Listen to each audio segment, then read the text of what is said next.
Welcome to We'll Throw the Slumber Party for Harry's House. Yes, we've rebranded the show once again. I'm kidding. We have not rebranded the show. Welcome to We'll Throw the After Party. I'm so thrilled that we have had a big week of content to talk about with y'all, and that we're all here to hang out. I'm producer Liz. You can find me everywhere on the internet at producer Liz. We're also live on TikTok, and TikTok, as usual, is being a little bit slow to get started tonight. So if you're watching on YouTube and Twitch, hello. We're so glad you're here. If you're just joining us on TikTok, we're so glad you're here, and we are getting everyone up and running. This week, I've been talking all about Harry's House. It's a big week for Harry Styles fans, and I'm one of the people celebrating a bunch of new music. It's also a big week for Swifties, specifically me, because guess who's seeing Taylor Swift in 20 days? This producer. So I'm thrilled with that. I'll talk more about that later in the show. But that's who I am. Marissa, you have a door behind you, so it's also been a big week for you, perhaps? Yes. Hi, I'm Marissa at Missabopissa everywhere on the internet. This week I haven't been doing much on the internet because I have been moving in real life. I moved the day Harry's House came out. So it was very, very poetic. Yeah. So that's what I've got right now. I've been listening to the album on repeat since it came out. And am I frozen? I feel like I'm frozen. Can you still hear me? Yeah, we can still hear you. Okay, great. I love that half of the show were not able to stay in their house for the release of Harry's House. Like, I don't know what kind of sign from the universe that is, but certainly a weird. It's like the meme that's like, if I had a nickel for every time this happened, like I'd have 2 nickels, which is weird. They don't like when I have a green screen. Okay, we'll figure this out. Wait, talk again. Can you hear me on TikTok? No, what the heck? That's so weird. Hold on here. We're figuring it out, folks. Can y'all hear me now on TikTok? Can you hear me? Can you hear me now? Yes. Yeah? Cool beans. All right. And we got Alexis joining now. Okay, and speaking of Alexis joining, Alexis is here with us on YouTube and Twitch as well. You're muted over here, but I think you're I'm trying to do too much at once. Sorry. Hello. Hi. There you are. I'm Alexis. I forgot what we were doing. I don't know where I am. Intros. Okay. I'm Alexis at Alexis Blake Reads Comics in various places on the internet. And this has been a weird week for me. So yeah. You did see Multiverse of Madness this week. I did see Multiverse of Madness this week. Yes, I did. Which is very exciting. We're thrilled for you. I watched the OG finale, and I binged a bunch of 911 Lone Star. So it was an interesting week for that. I have a lot to say about that, but we can talk about that later. We'll talk about it later. And speaking of the 911 Lone Star finale, Sly, I'm so glad that you made it. I'm so glad that you're on the other side of it. I'm so glad you're here. How are we doing this week? Actually, pretty solid on the 911 and Lone Star fronts. We'll dive into those episodes in a very special edition of We'll Throw the After Party next week, where we have a couple special guests. I don't know if we want to announce. Do it. Tell the people what's going on. This is a huge announcement. So next week we are going to be doing We'll Throw the After Party for 911 518 and 911 Lone Star 318. It's the finale episodes that happen this week. And of course, the wonderful JJ, which you all know and love in the chat, will be joining us, along with the one and only Max Gow will be joining us. It's going to be a great episode. I'm so excited. We're talking all things 911 next week. So just for the people that might not know, I feel like we've talked about it many times, but who is Max Gow and why is it such a big deal that he is joining the after party? Max Gow is a student and journalist who covers a lot of TV and media and has been one of the bigger names in 911 coverage for the past couple years. So it's very exciting. He does great work. We did an episode a couple weeks back, couple months back at this point, where we talked about the relationship between fandom and the press based on one of his articles. So definitely go check that out. Go check out some of his work. He's awesome, and we're so excited to have him with us. Yay! Woo, woo, woo, woo, woo. I am the resident. I have never watched 911. I will never watch 911, but I'm here to hype everyone else up. That's my role in this party. Okay, I just turned on the chipmunk filter on the TikTok live. Can you hear me now? No one can hear me on the TikTok live. Okay, so that didn't work. I thought maybe the filter situation was... I don't know what's happening. Why does TikTok continuously come for me when it comes to these? Anyway, so Max Gau's joining the show. It's very exciting. Someone else talk about something so I can figure out what's going on over here. Hi, TikTok. Thank you for joining us on Liz's stream where you can't hear her. Please join us on YouTube and Twitch where you can actually hear her. If you go to the links in any of our bios, if you click on the little YouTube, you'll get there. And we want to see you and all things and stuff. I'm not really, good at filling airtime. That was really strong. It's okay. I'm the improver here. Sly can host. Sly can do it. All right. Well, Liz is figuring out what's going on with the TikTok. Let's hop into what we've been enjoying this week. Marissa, you have been very enthusiastic. You list this twice. How's it being a Doctor Who fan in this day and age? I'm feeling great. My mental health situation aligned perfectly. Liz, you're still muted. Okay, we're gonna end and restart the TikTok live because that's the only way this is gonna change. So can you tell that to the people on TikTok really quick? Okay, we're gonna restart the TikTok live. Go to YouTube and Twitch, or come back in a second and we'll try it again. Okay, that is apparently my groceries, so I will be right back. Oh my god! This is a great show. This is why it's a slumber party. It's not a full party. We're very casual and relaxed. True. Should I go back to talking about my mental health and Doctor Who? Yes, please. Yeah, and then I'm also going to go live on TikTok again, so y'all can come tell me if you can hear me or not. The one night, my setup is so cute for TikTok, and this is how I'm betrayed. Not that I'm angry, but okay.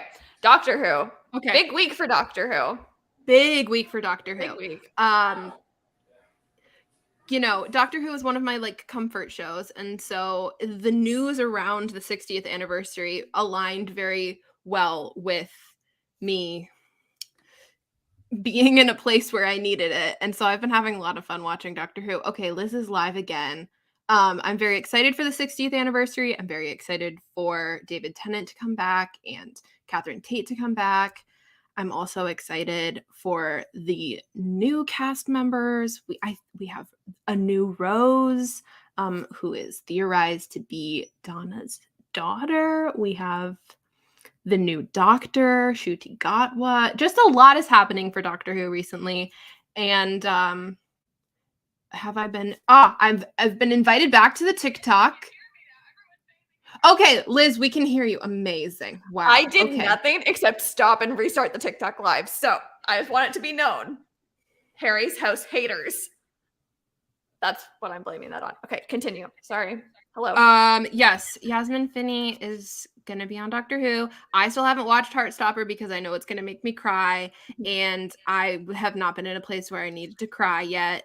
But in the next few days I will be, and so very excited about that. That's my update. Of course, I also watched Our Flag Means Death because I watch it every week, and still no season 2 announcement. So that's me. I don't understand why they haven't greenlit season 2 yet, or if they have, why they haven't announced it, because it's one of those strategies where you do want to announce it while the hype is at its high.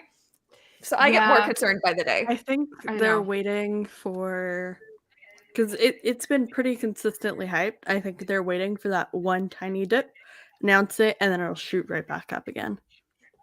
So Bunky watched Our Flag Means Death for the first time last night. They are already saying they need to rewatch it. I agree. I rewatch it literally every week since I started. So It's true. just It's waiting. like, Just you waiting. know anything about Marissa is that Marissa's comfort shows are on a constant loop. So the fact that we've heard nothing about the Falcon and the Winter Soldier in weeks tells you how big of a deal this show is to Marissa. Yeah, I realized I didn't realize how like passionate I was about it until like the first time I brought it up on the show, and Liz was like, "Wow, that's a high compliment for Marissa. Like she usually doesn't like things." And I was like, "Wow, I guess I really really do like it." And it's been true since I first said it that I do Marissa is really our like resident it. David Rose. Okay, if you've watched Schitt's Creek, you know. So the fact that Marissa's going like above and beyond to promote the shit out of the show, like it is good. We're getting Alexis I'm back hoping we here. get like a Pride announcement because it's very gay, and so I'm hoping like it would be a nice start to Pride Month if Honestly. we got a season 2. It'd be beautiful. Alexis, I invited you back to the TikTok live just so you know. Let's get Alexis here, and then I think perhaps let's briefly talk about Multiverse of Madness. No, She can't. Alexis can't hear Liz. Oh my god! I can hear her. I just didn't see the request. Oh, beautiful. okay. The way I was startled. It's okay. It's been a chaotic week, but it's a good thing we when we did rebrand the show, we rebranded it to Chaotic Breakdowns of the Pop Culture You Love. We never said the show was going to be relaxing AF. We said, and we promised every week, complete chaos. So I feel like we're really just living up to exactly the show we've set out to do. Somebody else needs to talk about what they've been watching because I spent a really long time. I've been listening to Harry's House. I watched nothing this week. So we're going to talk about Harry's House more. So I'm going to shut up and pass it to Sly because this was always Sly's week. When I thought about this week in the calendar, I'm like, this is the week where it does not matter what anyone's watched except for 911 and 911 Love Strike. So Sly. There were two things that made this my week. And the first was Lone Star and OG finale. And the second was New Downton Abbey. I haven't seen it yet. Is it so good? It's so good. So I saw it on Wednesday. I did an early screening. And unfortunately, there was a technical issue with the captions about 20 minutes in or so. So I missed a solid chunk of the movie.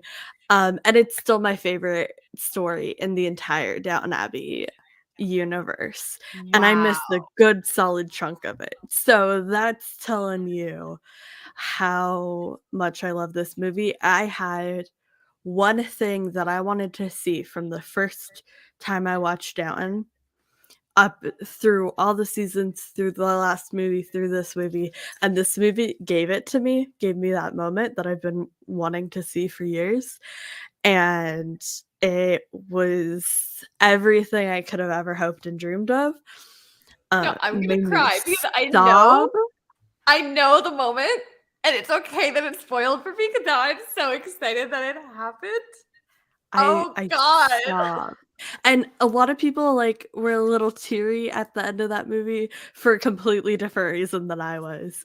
But yeah, it was amazing. I love Downton Abbey, and I just love getting more from that universe. And it was fun. It was a good story. The music's great. All the good things you love about Downton Abbey, this story has. It's just more in the universe and getting to see, the developments of the time. And it was so fun. I also watched another movie this week because I was on Twitter and Allie Plum told me to watch Chippendale Rescue Rangers, and when Allie Plum tells you to do something, you listen. So that was fun. Yes, I also watched Rescue Rangers last night. I cannot believe that movie got made, but I am so glad it did. It is so stupid, but so smartly stupid. I'd recommend. It knows what it is, And it leans into that because we've Yes. seen a lot of very similar types of movies starting to come out recently, Mhm. and a lot of them try to take themselves too seriously. And this one Mhm. really leaned into it and really embraced the chaos. So Yeah. it was fun. So I will be joining this half of the screen, which will not be watching that movie because we're not supporting Anna Marie Tendler's ex-husband. Right, Alexis? Unfortunately, Anna Marie Tendler's ex-husband is in this movie. If you ignore that, it's great. I would also like to He's point the worst out part. He's truly was my least favorite part. of the movie. What were you going to point out, Alexis? No, I just found it. I heard somebody say it the other day, and then I actually found an article today about the way that people have weaponized her former career to refer to her, which I find really fascinating. It may have been Marie Claire. I'll find it and like link it. But it was talking about how people like refer to her as like a makeup artist or like a hair artist in an effort to like lessen, whether intentionally or unintentionally, lessen who she is. And I think she now refers to herself as like a multimedia artist or something like that. But anyway, when you said that, that's what I thought. Claw, I don't know which one he played. I'm still not clear. One of them is Chip and one of them is Dale, and he was one of them. I don't know. That is so funny. Sly, are you feeling the same? Do you also not know? He's Dale, isn't he? See, I think he's Chip. Obsessed. Yes, he is Chip. Okay. Well, It doesn't matter. that's one after party I did not expect us to have. It's the Chip and Dale after party. However, fun transition. We did have an after party for Multiverse of Madness, and we did have that after party with Alexis, and we did a little bit of spoiler, a little bit of non-spoiler. So I think for about, until 30 minutes after the hour, so like for the next 10 minutes, let's have a little convo about Multiverse of Madness. It's been a few weeks.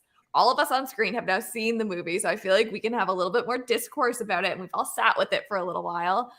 Alexis, I would like to open the floor to you as the newest member of I have now witnessed the multiverse. How are you feeling? It was a movie.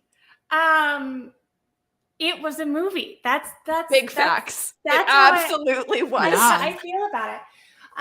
Honestly, and this isn't necessarily a critique of the film, but one of the things that really hit me watching this film around the same time that like the She-Hulk trailer came out meant that I was taking in discourse about Multiverse of Madness, and I was also taking in discourse about She-Hulk. And I think one of the things that has really bothered me about that discourse is the way cishet men or capital M men have really centered themselves in the middle of both of those conversations. And what I am seeing is that particularly from creators who have claimed to champion women or have platforms around trying to be inclusive of women and female stories, and, creators who, call out more misogynistic creators fairly often, right? It's kind of like this, I am a good guy, so I am allowed to center myself in a conversation about storytelling for female characters or women's storytelling. And my like TED Talk thesis would just kind of be like, don't. We don't need your voices in those conversations. And I think as a female creator, I've seen a lot of female creators do this as well. Like, if we feel like you need to be part of a conversation, we'll let you know. But it's okay not to be a part of this one. And I think the reason it bothers me so much is that the critique of like She-Hulk CGI and the critique of Wanda's motherhood at a certain point come across as just a critique against female joy. And I really have a problem with that. That was really disheartening for me. And I will say at times, Multiverse of Madness to me comes across as a movie where maybe there weren't enough women in the room talking about what the experience of motherhood and loss would have been like. So I think maybe some men had centered themselves in that conversation as the movie tries to center Doctor Strange in that conversation. So that was kind of my takeaway of like, ouch. It was almost hard to enjoy the movie because of all of this discourse around, the film.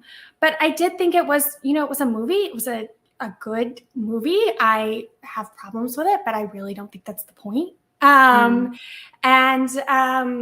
I particularly enjoyed America Chavez and her role in the film. I thought that actress had a really, really good showing. I enjoyed Elizabeth Olsen, as always. Thought she was spectacular. So, yeah. Have y'all been seeing the behind the scenes that the actress has been posting on her TikTok of like being America Chavez? Sochi's got the TikTok dances down. It's there was so one. Good. I think it was today. There was one with Benedict Cumberbatch in ponytail, Strange, doing like a little rock situation. The media and like the PR around this movie, like post movie coming out, has been absolutely unhinged, and I'm such a fan. Like Elizabeth Olsen's Variety lie detector. Put that woman on a lie detector for every interview she does forevermore. She's too honest, and I love it. I also love the carpet interview where she kind of implied that people that didn't have access to the movie should just watch it on the internet, right? That was like a little bit of the implication. Obsessed. Yeah, Obsessed. I'm like, she's just, I think, I guess my interpretation is like she's at a point with Marvel and she's at a point with her career and what she wants her career to be, that she's stopped pulling punches in press about this movie a little bit in a way that I have really, really, really, really appreciated.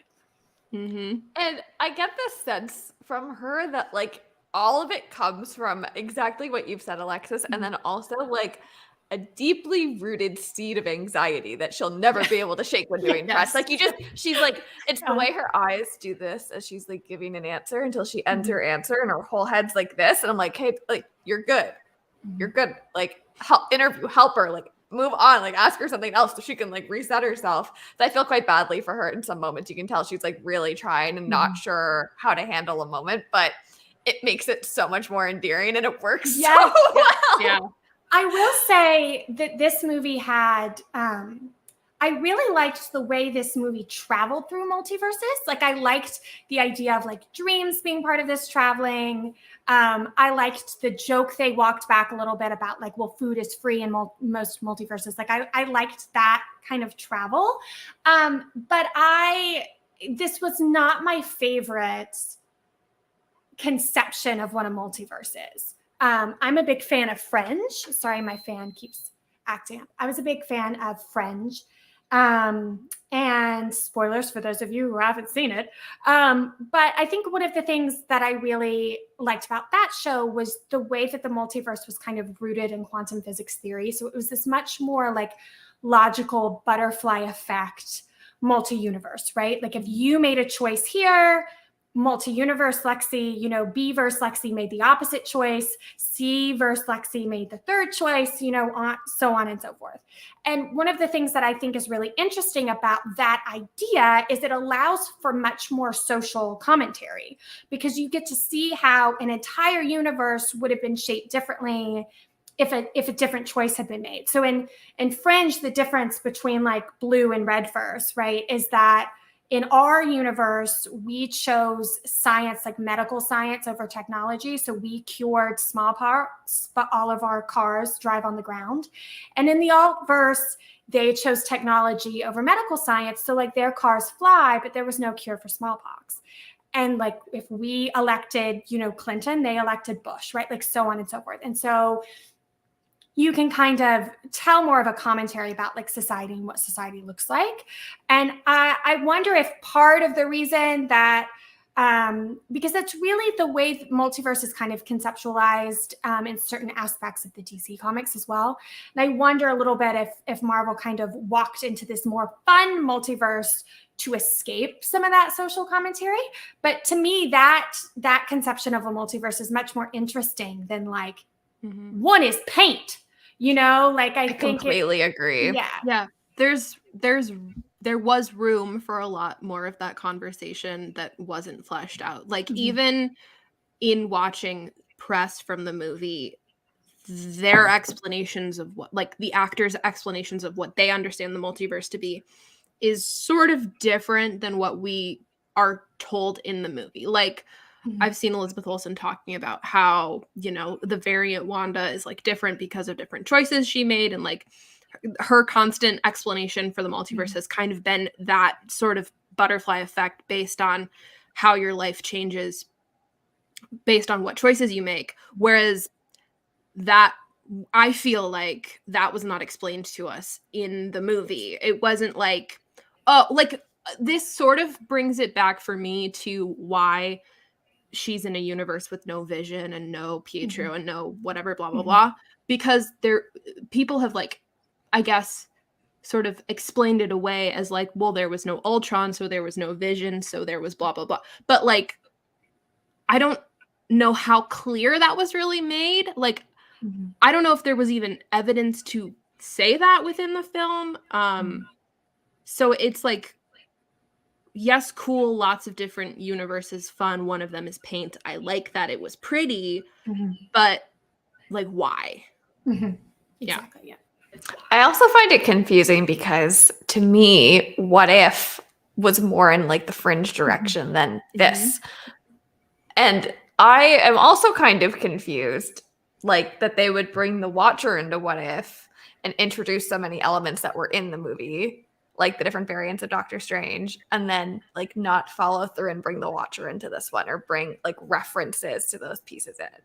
Which makes me consider, like, was that just a throwaway show to, like, try and explain some of what was possible? Or is it actually of substance like WandaVision, where it's such required viewing to understand what's next? Right. And the fact that we're getting a season 2, to me, it makes it even more confusing. Like, wait, is this a plot that's going to continue to affect Phase 4? Is this a throwaway show? Is it both? Like, and if so, I don't understand what elements we actually need to be concerned about moving forward. Is it just the plots they're introducing us to, like Zombie Wanda, or is it these bigger structural pieces that they're giving us? And I'm actually really disappointed that we didn't get the Watcher in Multiverse of Madness. I feel like that would have been, even just at the reference to the Watcher, to me would have been like, oh, well, now I'm more excited about where What If is going because I get how it all connects. But we didn't get that. Yeah. I don't know.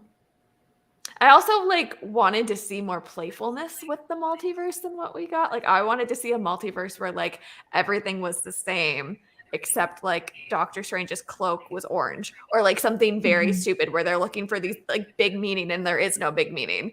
As kind of a commentary around like not everything has the meaning we prescribe to it. Like let's make some sillier choices and show that like the multiverse is this big dangerous thing, but also like in this universe everyone's a hot dog. Like why didn't we see that?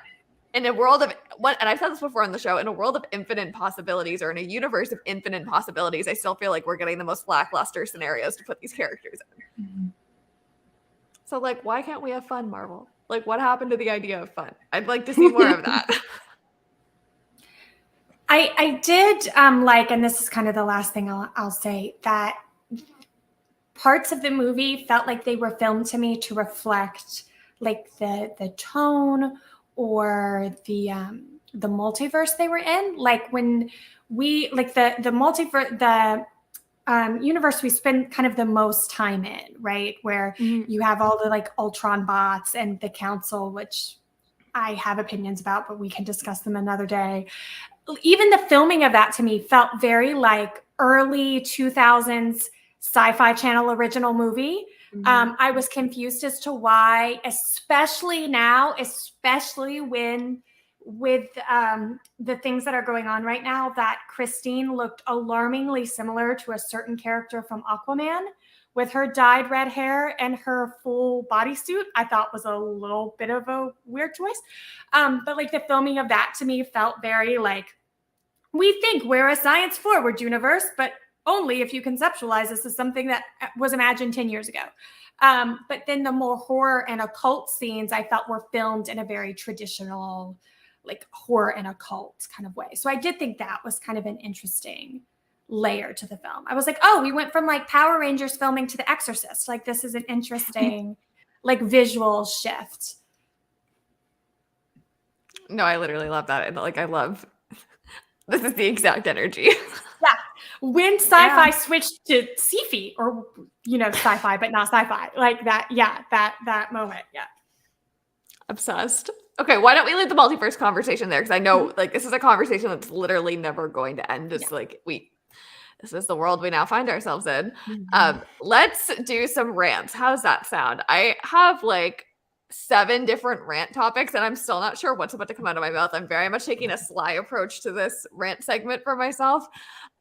This is the point of the show, if you don't know, where we each give a rant about something we saw in pop culture in the past week. We have 2 minutes to give our rant, but we have to say it in 30-second intervals, and we're constantly cutting each other off. So it's a little bit chaotic, but bear with us. I'm talking a little bit about Harry's house, but then you brought up She-Hulk, and now I want to talk about She-Hulk. So I'm probably like going to do both. We'll see what comes out. Marissa, what are you talking about? I have nothing to say about pop culture. I mean, I do, but that was not the rant that I chose. So I'm going to talk about moving. Marissa's house. Yes. That's the rant. Yes. Sly. Sorry, I was waiting for Liz to introduce me. That's my bad. I was thinking about Harry's house again. That's on me. That's on me. Sly, what are you ranting about this week? My rant title is I have been spoiled by open captions. Oh.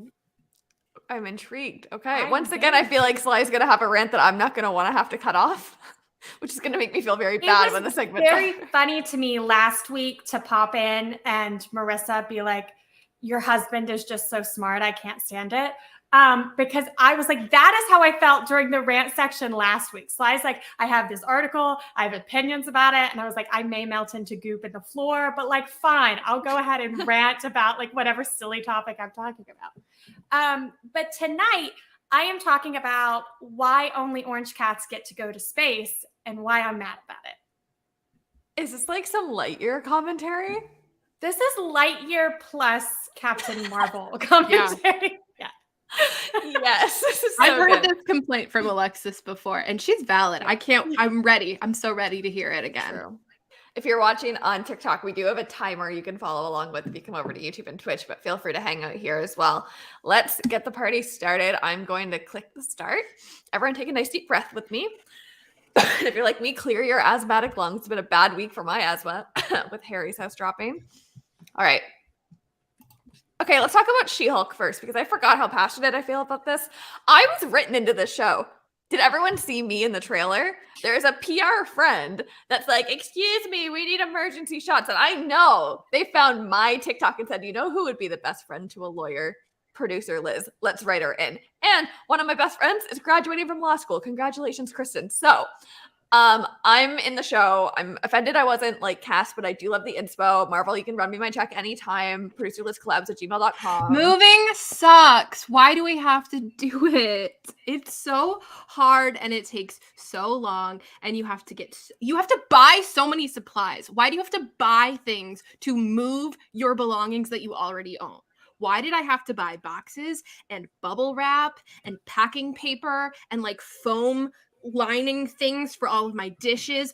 Why do I have to do this? We're meant to be like hunters and gatherers. We're not supposed to put our things in cardboard boxes. I have very rarely had the opportunity to see movies in open captions, but I saw Multiverse of Madness in open captions and remembered how great it was. And then this week I went to see a movie that I was so insanely excited about. It's all I've been thinking about for weeks, and I had to miss out on a solid chunk of that movie just because the fucking closed caption technology got messed up, and I'm mad about it.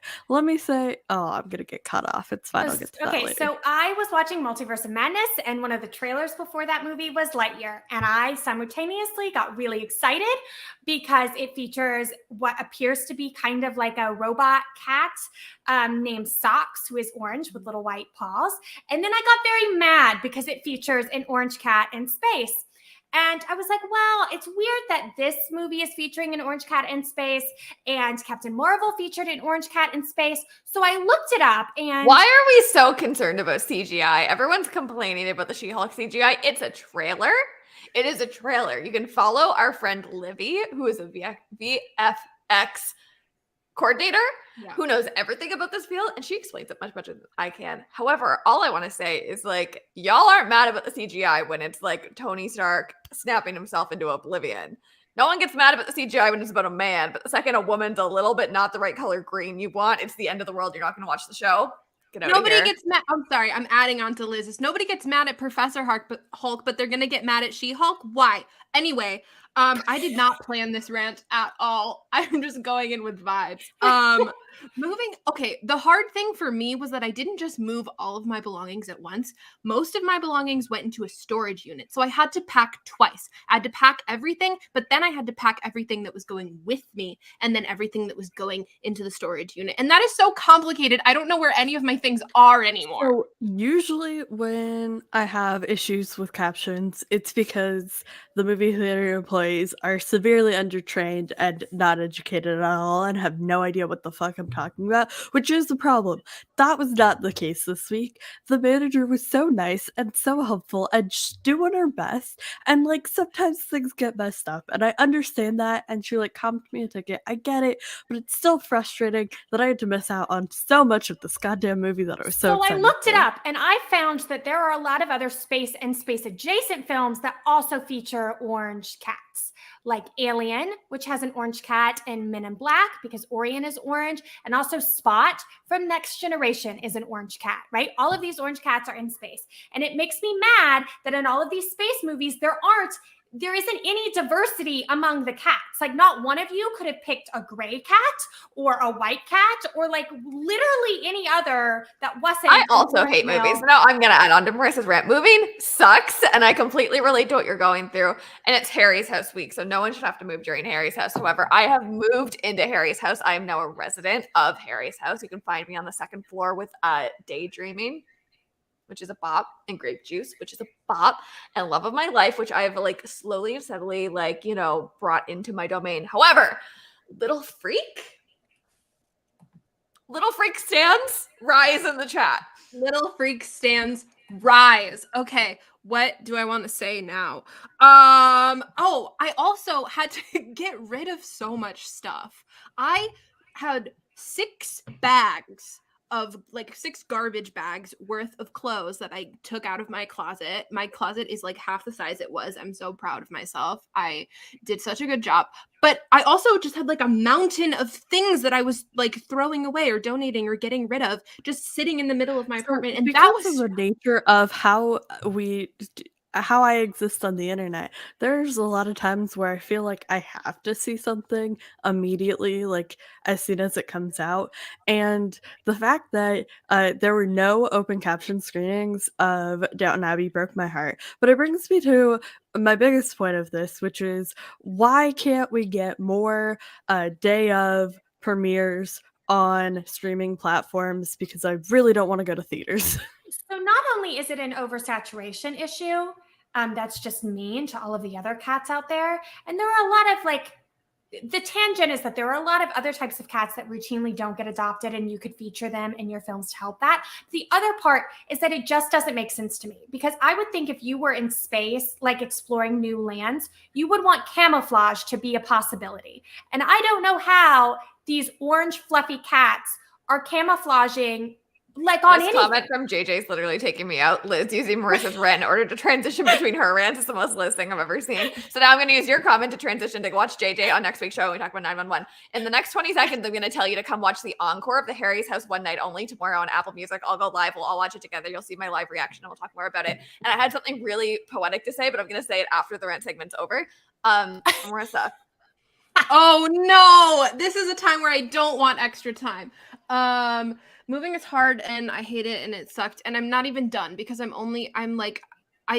just put my stuff in storage and I came back to like my family home. Like, I'm gonna have to move again eventually. Like, I'm sorry, I'm not gonna live with my parents forever. So like, it's just, this is like one step of the moving. It's like it's not done yet. I just want it to be done. Moving sucks. Do you know how long it takes to put every dish you own in bubble wrap, tape it up, and put it in a box because it's going in storage and you don't want it to get crushed? So I understand that like movies want to like make money, and by forcing people to go to the theaters, they can make money. But hear me out. The pandemic spoiled me. I hate going to the movie theater. It's literally the worst experience. Let me watch it in the comfort of my own home, where I can look away from the screen if there's flashing lights, where I can have all the open captions I want, and I don't have to deal with being other people breathing out of their mouths. And listen, I know this is not how real space works. I like real space. I'm very invested in real space. Real space was a hyperfixation of mine. But space in movies is dark. So if space in your movie is going to be dark, it makes much more sense that you would have a black cat swimming around in the atmosphere so that it could hide if need be. Like, what is it with all of these orange fluffy things? And the orange fluffy things are overwhelmingly male cats. They're orange fluffy male cats in space. Wow. Right. That was fun. I've never seen us combine our rants so closely.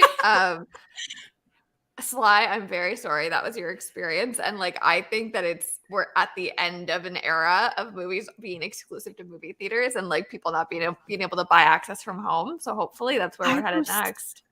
It's especially because I feel like I have to watch things immediately because we make content around things, and so I have to be like up to date. Like before I had podcasts, I just didn't go to the movies ever and would wait until it was on streaming, and it was fine. But now that I feel like I have to make content, I feel like I have to go to the movies, and I hate that. So just let me watch it from my own home. I will watch. Hold on. You've never sounded so Canadian as when you've said content. So you're doing your hard C content. I'm like, Sly Canadian era. Let's see it. Always says content that way. It's like the one word. Yeah. I'm obsessed. I do say that is an Ian Preschel-ism. So shout out to Ian Preschel for being the reason that I say content like that. But also, if anybody knows any jobs in Nova Scotia that are hiring, I'm looking. Listen, let's talk after the show. Let's get you over here, bestie. East Coast Sly era. I'm here for it. Marissa, were you going to say something eloquent than me yelling about Canada?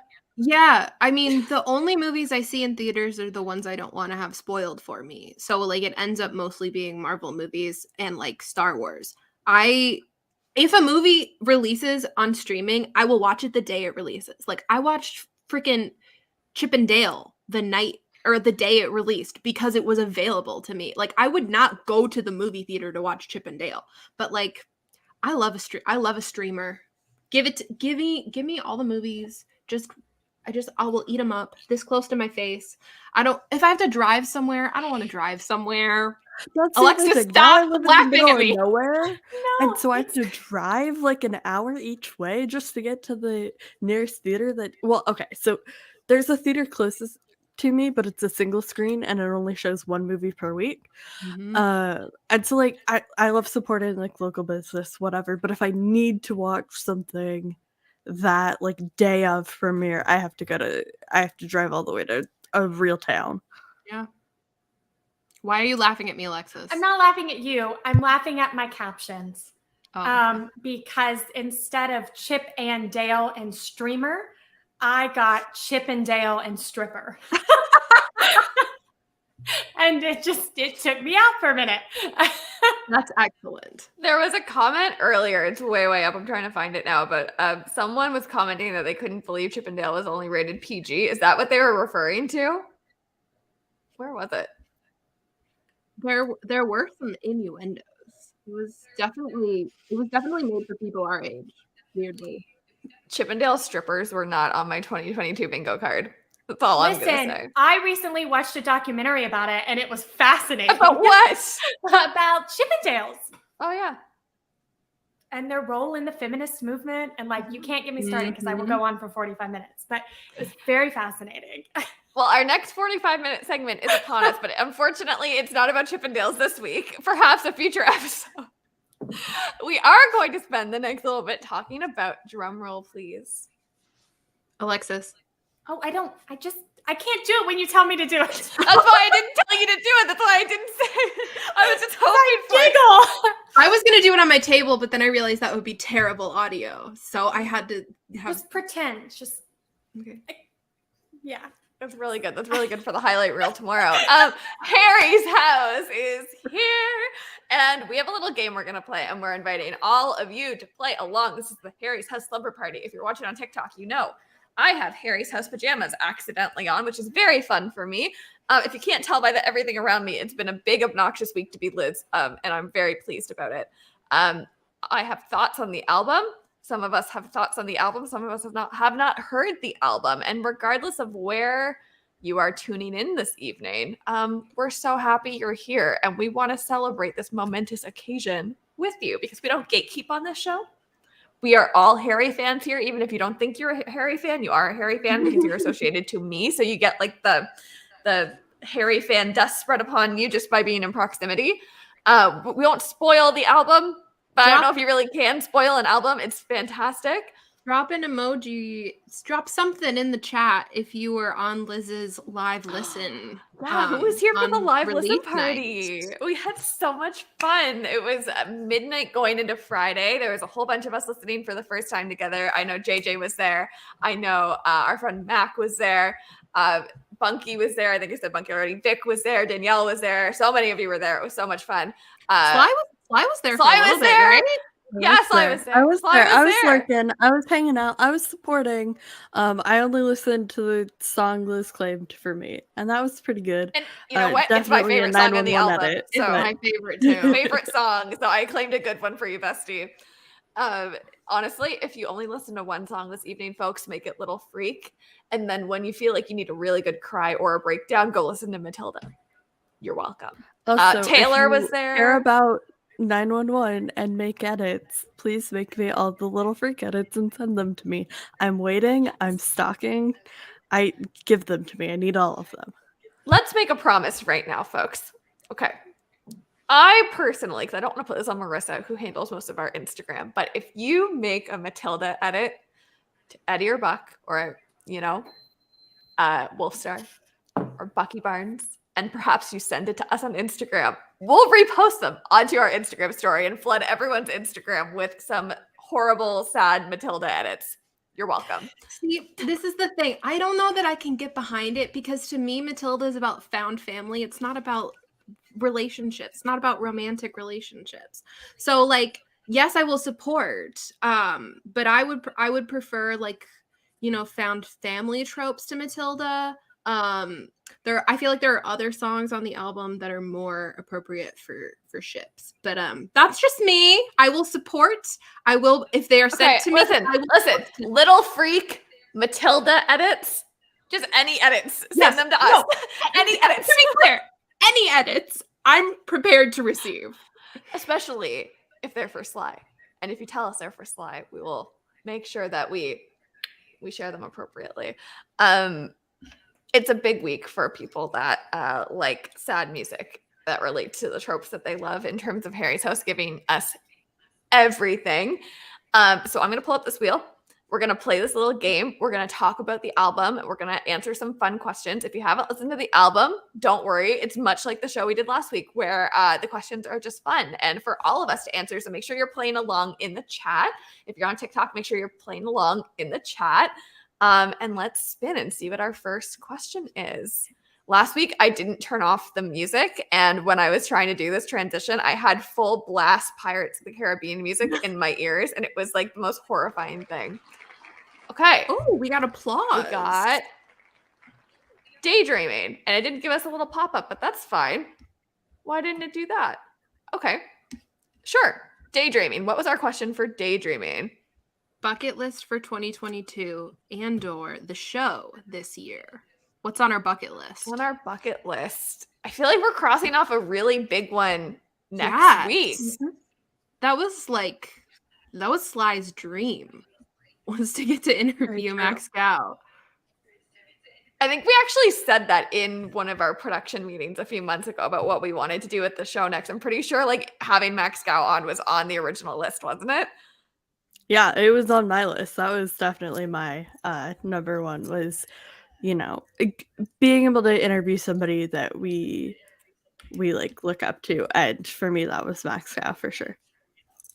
I second Bunky's answer. To meet all of you, I am. It's on the calendar. I will be meeting Bunky soon.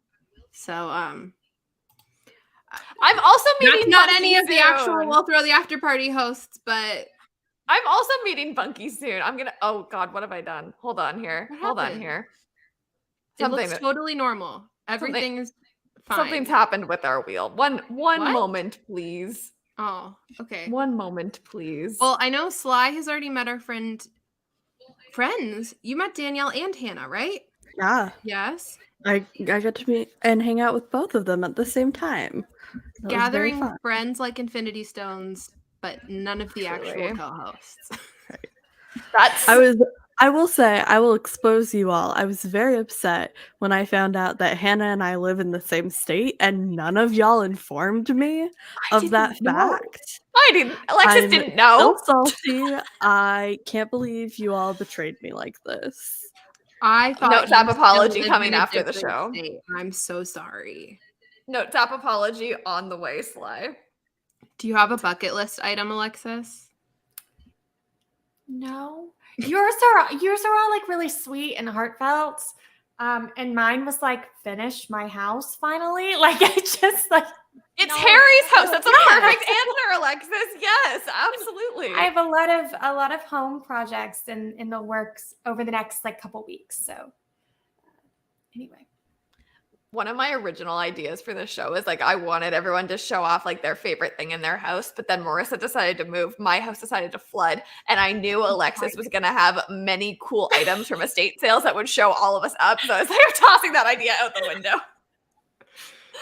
I'm liking what's coming in the chat here.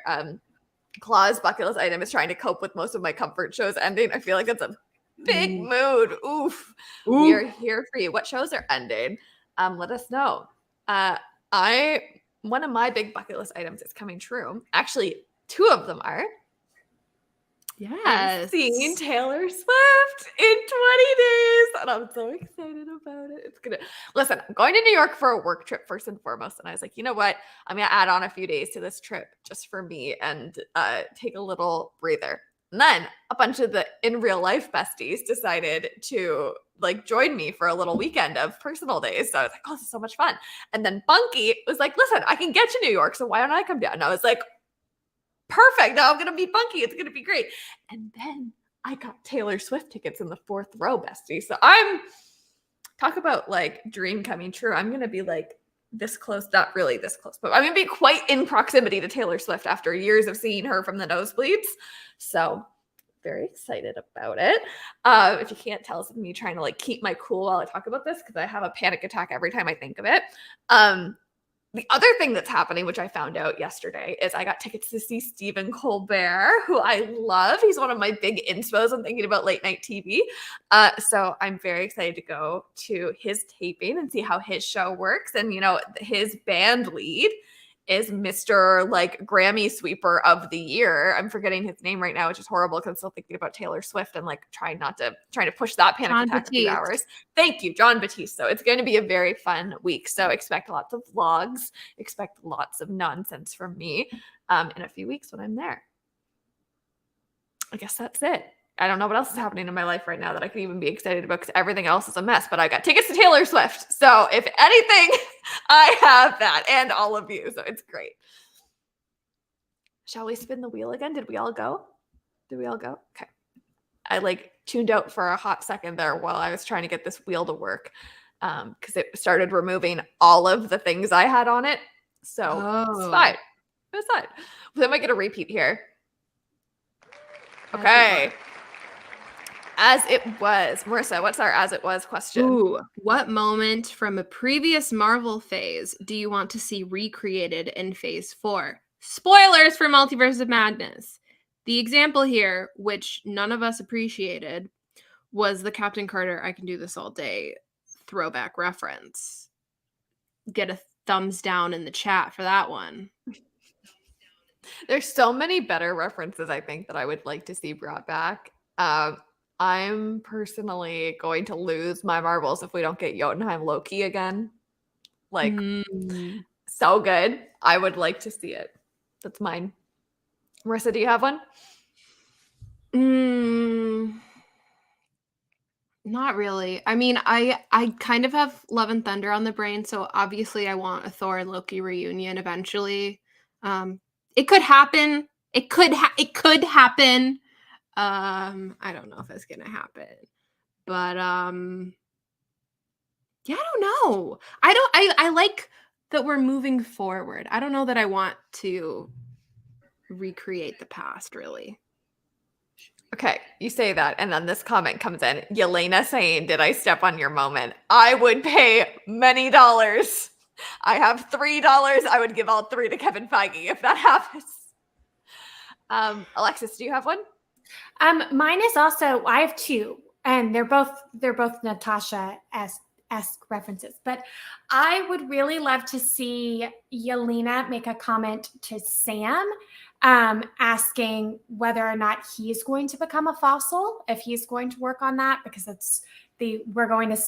I'm trying to pick up a fossil, like I'm going to the Smithsonian. Like, that is one of my favorite quotes. And since Sam is there in that moment, I would really like to see him have to like take that and like understand that it was like unintended and like work through that. I think that would be a good reference. I'm also obsessed with the Natalie Rushman throw in Iron Man 2. And I would love to see some strong female character utilize that. Even if it was on Happy Again, like I would still be fine with that.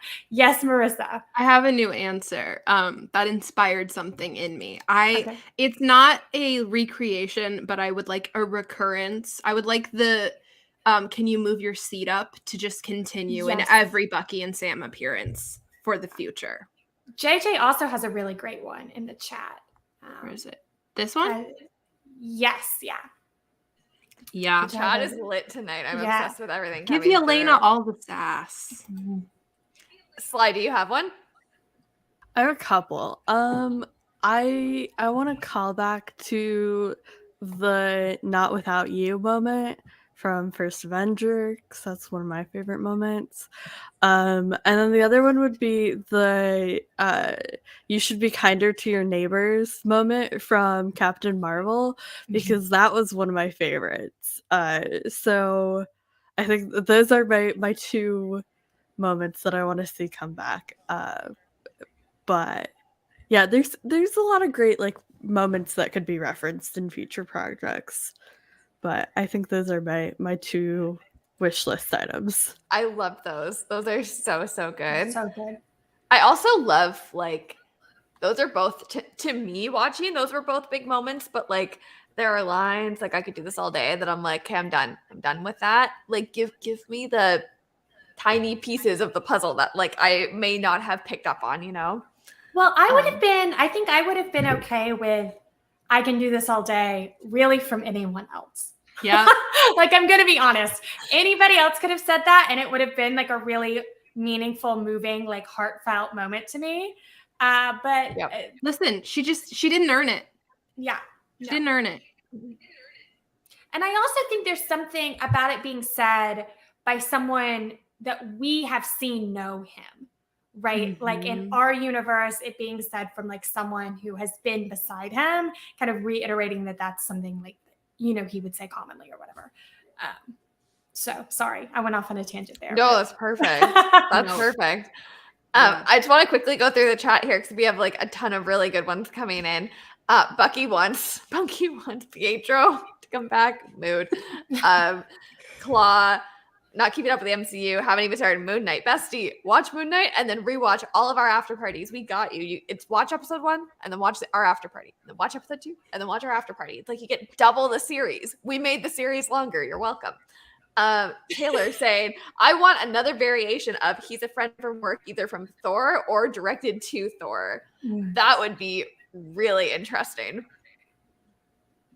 Who's to say? I feel like we're gonna get a bunch of new, equally as iconic lines with like him and Chris Pratt in Chris the new Pratt. Chris Pratt. Brat. I also love I only act like I know everything Rogers. Another good quote to reuse for Elena. Mhm. Yep. Mhm. Leah saying, I'm hoping for an end credit scene in which Maria Hill says to Kate, there is an idea in reference to forming the Young Avengers. That would be cool. yes. I would lose my marbles. That would be so good. The Battle of New York circle shot with new Phase 4 group. Yeah, I think that'd be fun for sure. Bunky's leaving. Bye, Bunky. See you later.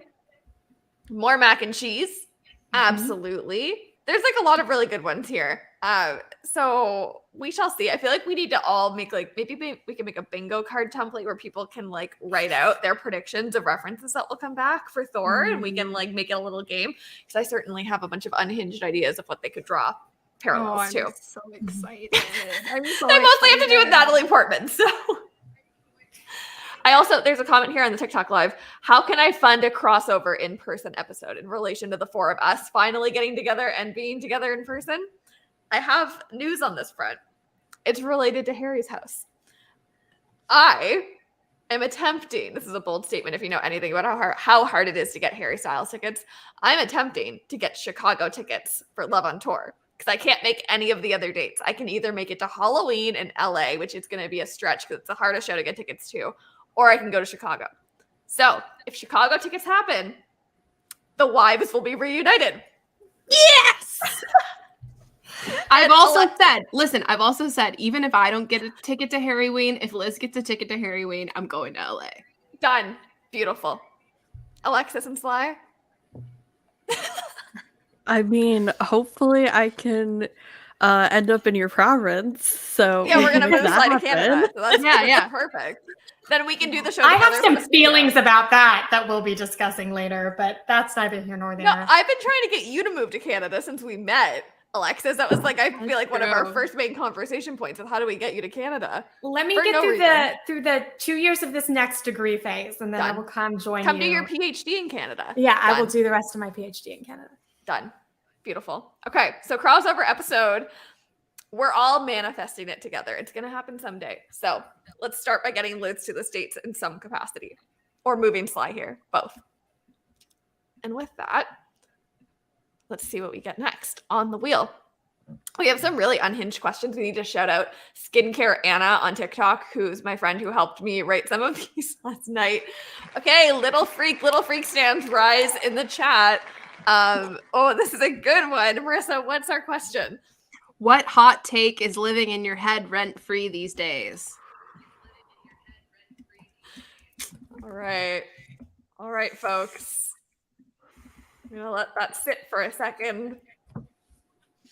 Yeah, put your answers in the chat. I need some inspiration. I don't know that I have one top of mind.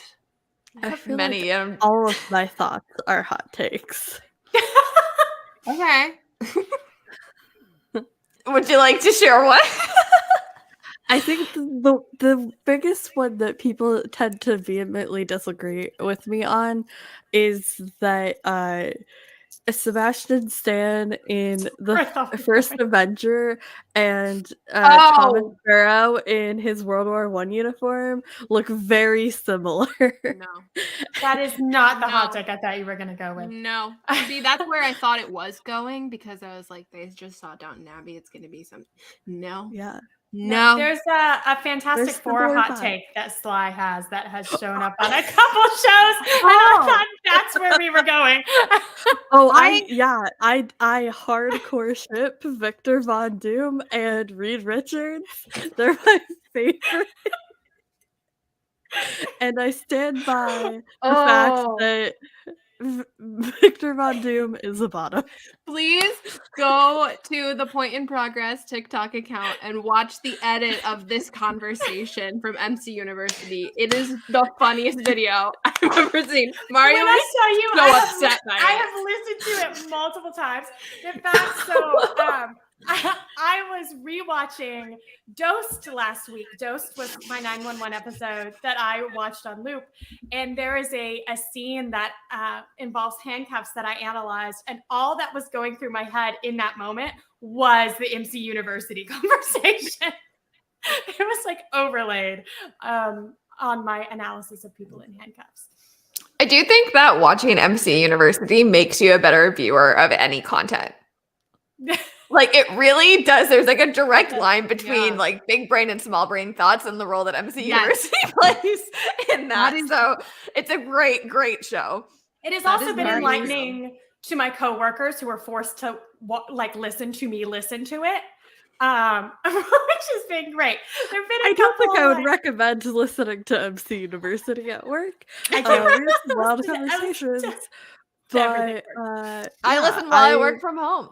Listen, I just bother the big plant I'm trying very hard not to kill because I don't own this plant, and then they left it to me, and I kill every plant I own, unfortunately. So it's just me and the plant. Who was trying really hard to connect with me walked in during the Ghost Rider conversation and thought I was a big Nick Cage fan. And I was like, I don't know how to explain to you. Oh, no. That is not the case here. It's just my husband's show. I'm sorry. I have a hair hot take. I mean, I've been informed. I was informed on the TikTok comments of this video that it's a hot take. My favorite Loki hair is Ragnarok, where he's just greasy and disgusting looking.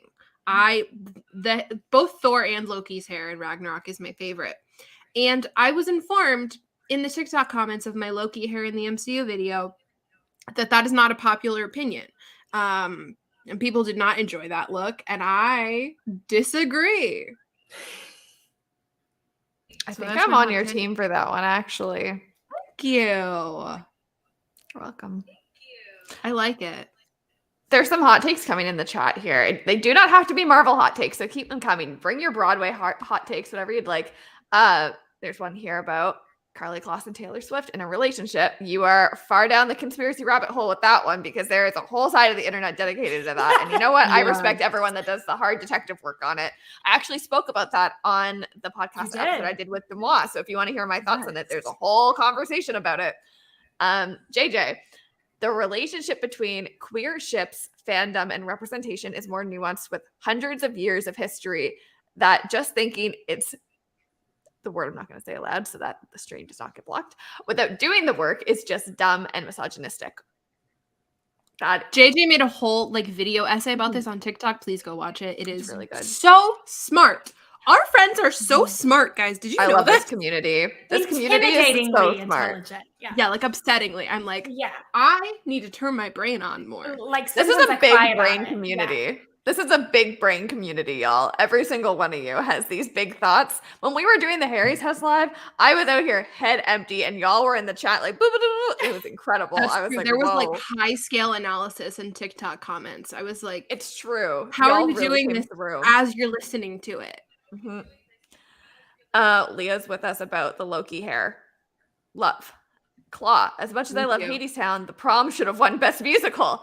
I disagree with that one. That's a hot take, bestie. I love the prom, but I disagree on that. Mean Girls, the musical, is bad besides the song "Sexy," and I'd rather be me. Hey, I also really disagree on that one. Apex Predator, and it is a song I sing quite often. I genuinely really enjoy Mean Girls, the musical. Unironically, I think it's very good.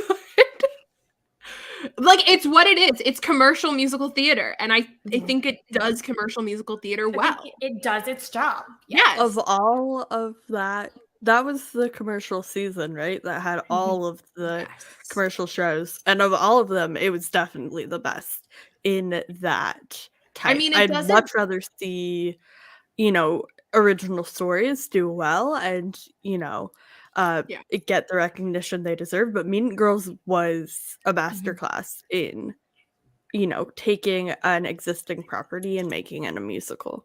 Especially because it had the creatives behind the movie in the development of the film or of the musical.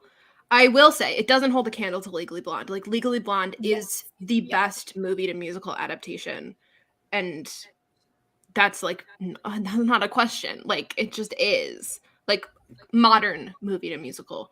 And we're gonna talk more about that later in the wheel. So I'm gonna pin that thought momentarily. Oh, okay. I don't know if this is a hot take. It is an opinion that I hold that I don't know if other people hold. I believe that Mary Poppins is a trilogy.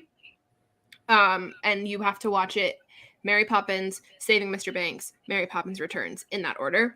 Yes, that is not chronological order, and yes, it is mixing fiction with nonfiction, but I believe that that is the best way to watch the movies, because you watch Mary Poppins, you're like, wow, that was really good, and then you watch Saving Mr. Banks, and you're like, oh, there's more behind this than I thought. And then you watch Mary Poppins Returns and you see everything that was behind Mary Poppins that you didn't catch when you were a kid put into Mary Poppins Returns. I am a Mary Poppins Returns stan, and you can fight me on that. I also like Mary Poppins the musical. I'm talking too much. Please roll the wheel again. I haven't even given my hot take. Has everyone else given their hot take yet? Alexis, did you give your hot take? I am currently emotionally fragile and do not have a hot take that I want to share. So fair. I respect that, Alexis. I do want to. Can we shout out Corey Cott for Bandstand? Because yes, Bandstand was incredible. Sly's a big I believer of 100% Bandstand. agree with that.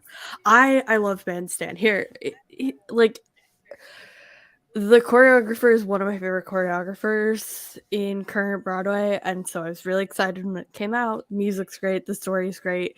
Partners with a lot of great organizations. Bandstand was definitely my favorite show that season, and I had a lot of shows that season that I loved. But yeah, Bandstand deserves so much more recognition than I got.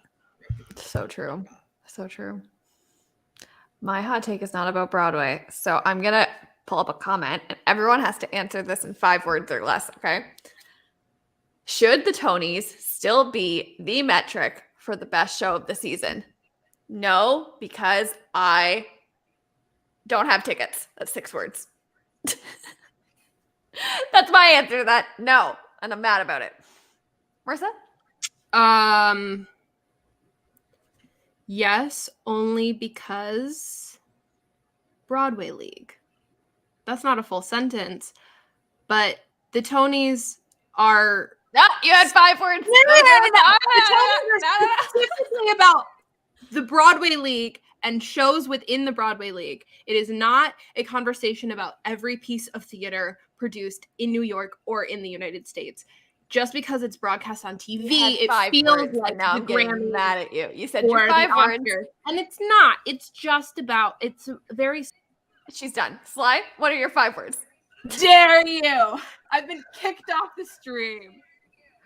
Regionally developed shows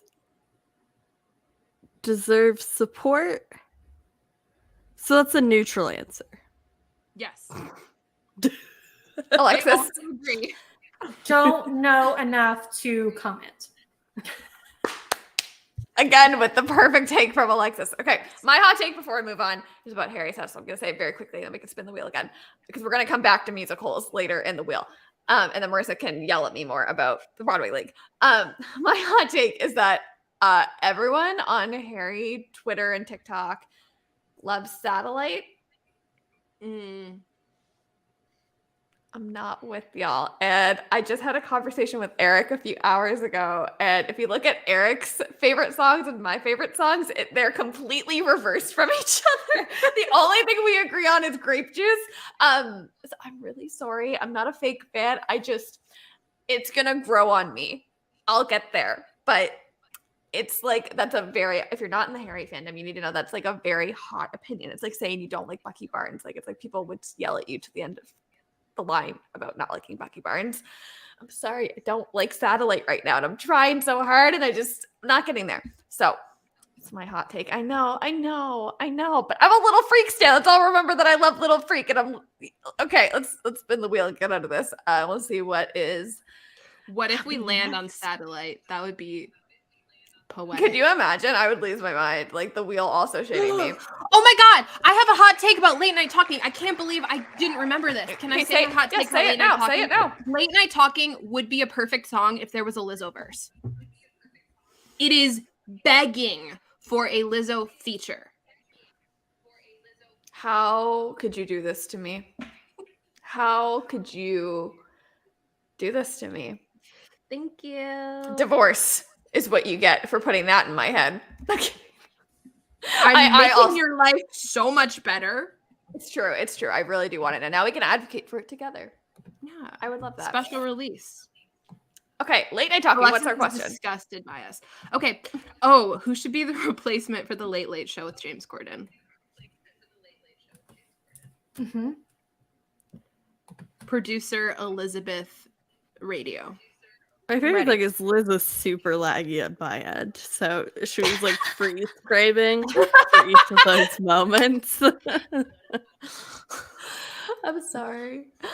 I think I should be. However, I do think it's interesting that we have a bunch of major players leaving SNL. Kate McKinnon, Mhm. Pete Davidson, Kyle Mooney, and Aidy Bryant are all leaving SNL. And part of me has to wonder, are people trying to take themselves out of contracts and obligations to put themselves into consideration to take over the show? Because now there's a whole, if they haven't already picked someone, that process is happening right freaking now. So what direction are they going to go in? So They've I tried. Oh, go ahead. No, go ahead. You're saying smart things. Finish. I was just going to add, like, we've seen late night try the influencer route. Like, they had the Lily Singh show. I think it might have gotten canceled. If not, I don't know what happened to it. Showcase has Z-Way, who does her show, which is one of the best shows on television, but I don't think she's going to move into that slot. So to me, they're going to dial it back and go straight to comedy again and just take an established comedian and plop them in. Alexis, what was your thought? So I feel like I have some vaguely controversial opinions on this one. And that is, I feel that Colbert is a better balance of like actual interviewing and reporting and comedy than we've gotten from Corden. And I would really like to see that show move more in the direction of, you know, still fun and still comedic, but making more room for more serious interviewing. And my fear is that they will just slot someone from SNL into that role. And though I think Seth Meyers has largely been successful in the way that he has done his show, I'm not sure any of these SNL names, like the ones that are moving out of the show right now, would be. And my fear that I had I took a nap after I saw the questions and had this weird like nightmare that Anna Marie Tindler's ex-husband took this spot. And I was literally nauseous. And like, I don't think that is like I don't think he's in a place where that is something that could actually happen, but he has campaigned for that kind of spot before, and has gone on certain shows and held weekly segments as a way of kind of making himself, you know, like situated, putting that on his resume, situating himself in a spot where he would be available for something like that. Don't think it's a risk anyone's going to take now, but it is a fear that I have. So, Elizabeth, I'm dead. This shouldn't be a controversial statement, but you should have absolutely zero white men in your conversation for this. Correct. Absolutely none. I don't care how good they are; they don't deserve to be there. They've had their time. Zero white men. I don't care who else you put forward. Literally anybody else I will support. Just no white men. I'm tired of the white men. So an interesting choice just came up here, which is that Hassan Minhaj would be a good choice. That's interesting because his show got canceled by Netflix and there was a lot of outcry over it. But then there was a scandal that he does not pay his staff appropriately. Yes. So I'm not saying that would like disqualify him because we've also heard similar rumblings from Mr. James Corden. I just think it'd be an interesting choice if they did go that route. And he would be going back to Alexis's point about serious interview meets political commentary and getting away from the gimmicky late night that James Corden's run, which isn't necessarily bad, it's just different. I think would be very fascinating. There's also I forget his name. There's a comedian that supports Trevor Noah who I am loving right now. I'm gonna find his name. Trevor Noah staff. What is his name? I think his name's Ronnie. Is it Ronnie? Hold on here. Chang? Yes. I think he's brilliant. He's so good.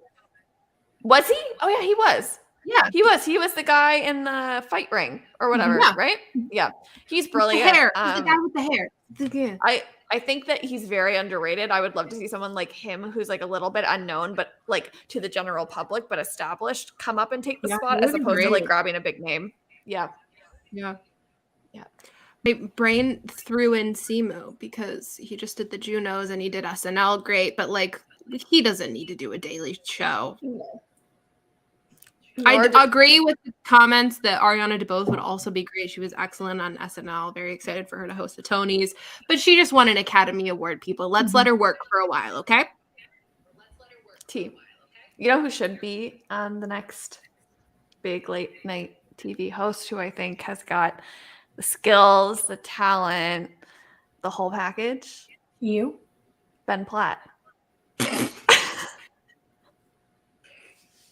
I only ever bring up his name because of the reaction it gets from all of you, but I'm able to do it justice.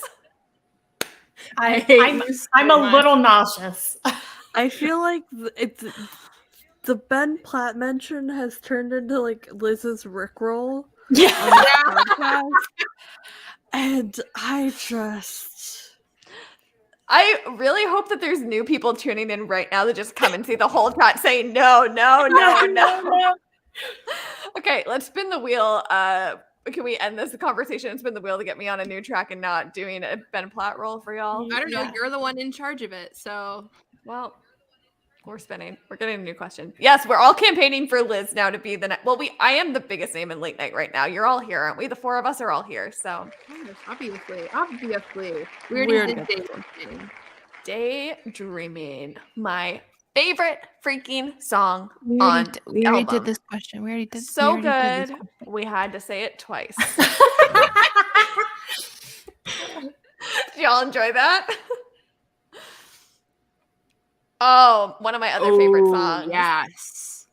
Thank you, Mitch Rowland, for this masterpiece. Keep driving. I love this question. Oh, this is a funny one. Okay, let's let everyone get their comments in about this before we give our takes on this. Marissa, what's the question? What driver stereotype do you think the co-hosts live up to? I really want to see what people think when they think of us and they think of driving. We all drive. We should say that first and foremost, right? All of us drive. Yes. Oh.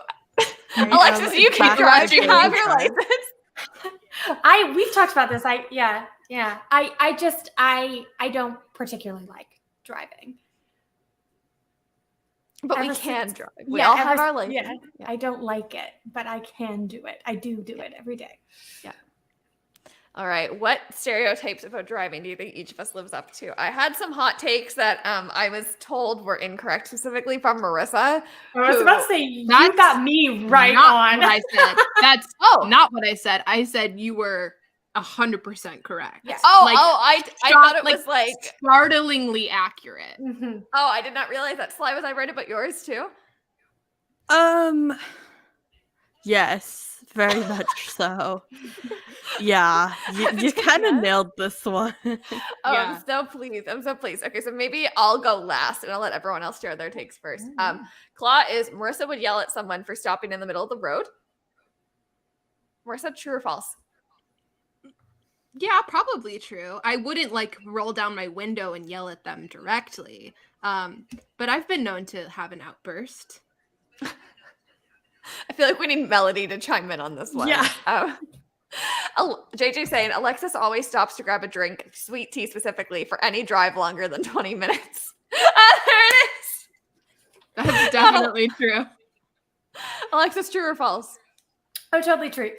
There's a place I love to get sweet tea that's really close to my house. So like we don't drive, period, unless there's sweet tea in the car. I love it. I'm obsessed. Leah saying, I feel like Liz is a typical Canadian driver and Marissa blasts music. What does typical Canadian driver mean? Let's get some clarity on that in the chat. I mean, that feels like a very much like no after you.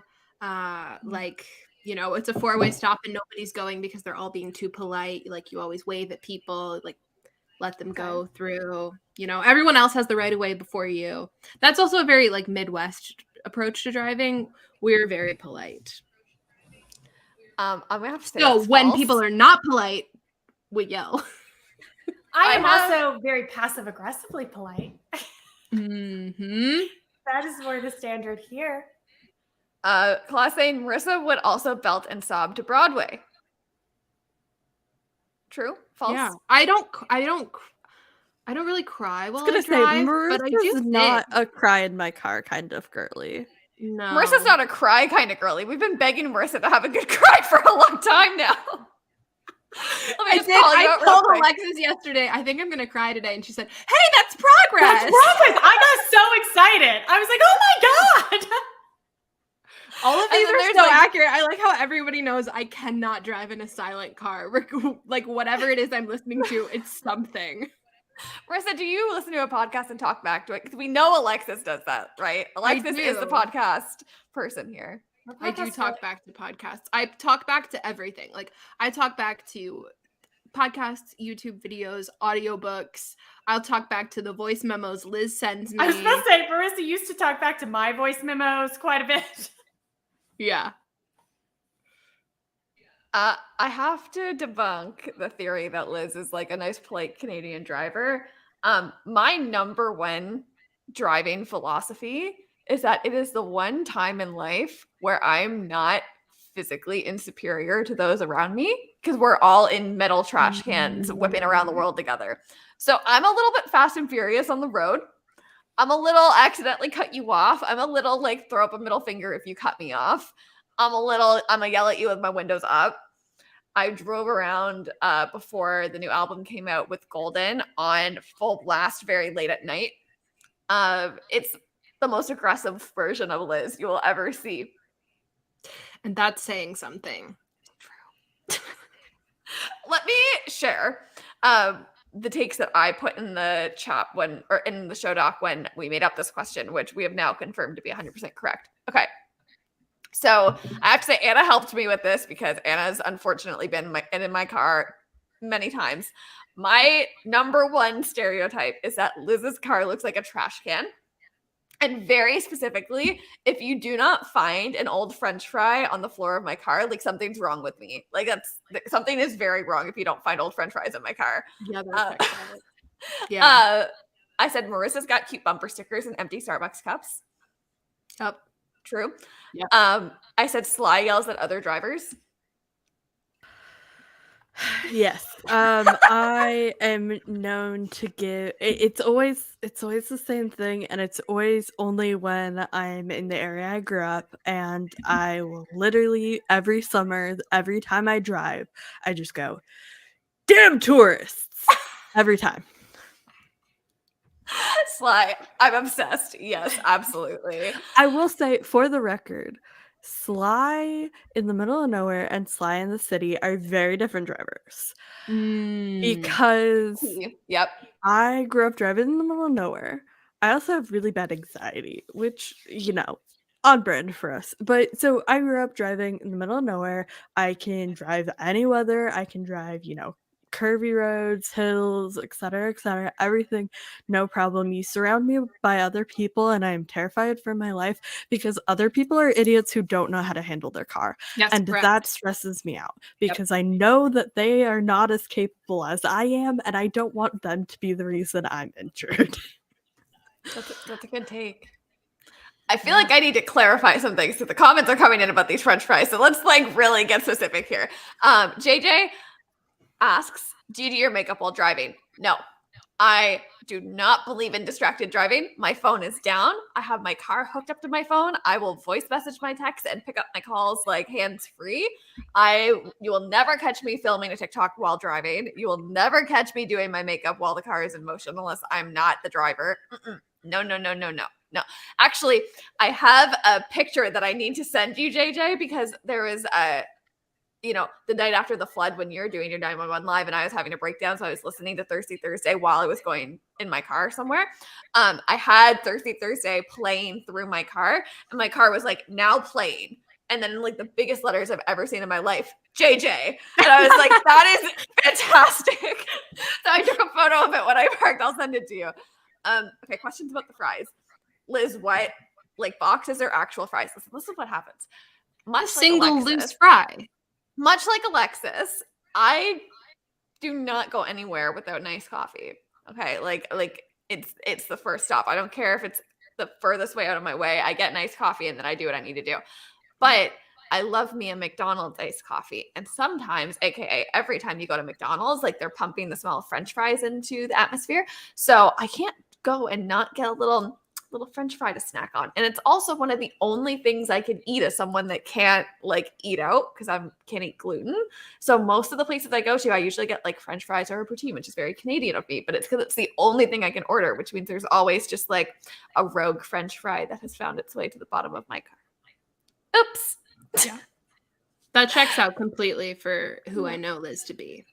It's true. Absolutely. It's true. My friends can confirm. They're always like, oh, another French fry. Let's toss that out the window. Yes. So now you know a little bit about driving with us. I'm sure everyone wants to go on a road trip now. Everyone can come to Chicago and LA for Love on Tour. How's that sound? Yeah. And we can all like rent out a go-kart course and see what's up. Grape juice. Oh, this is a good one. Marissa, would you like to read it for us? Which non-MCU character do you want to sit in a garden and drink a bottle of wine with? Non-MCU character. I was specific about non-MCU character because I feel like we talk about MCU a lot here. So I have a few answers. I feel like Alexis has some good ones for this. Do you have some good ones for this, Alexis? I have a good one for this. I don't know that it will be good for everybody. But it was interesting because when I read this question, I was taken over by a cloud of anxiety because the way this was worded was that I had to sit in a garden to have this wine. And I don't sit well, as can be seen on every episode of this show. I don't sit well. So I wanted to pick someone who would also not sit well. I was like, who can I think of that is not established as an alcoholic, which were most of the characters that I thought of, and does not sit well. And Parker was who I came up with. Parker does not sit well. Parker is not established as an alcoholic. Parker would also scale her way out of the garden with me. I feel like Parker and I could have a lot of fun, wine drunk in the middle of a garden, not sitting. So the one and only Parker is who I went with on that one. That's a fantastic answer. I love it. Marissa? Everyone is taking my answers. Okay, everyone, say your answer. Say your answer. Mason said everyone in the Julie Andrews cinematic universe. Correct. Leah said Mia from Princess Diaries. That was my answer. And then I guess my other answer is Mabel from Only Murders in the Building. Yep. That's a solid one. Yeah. That's a solid one. I like it. Mordern's Marnie. Oh my God, these are all so good. Sly.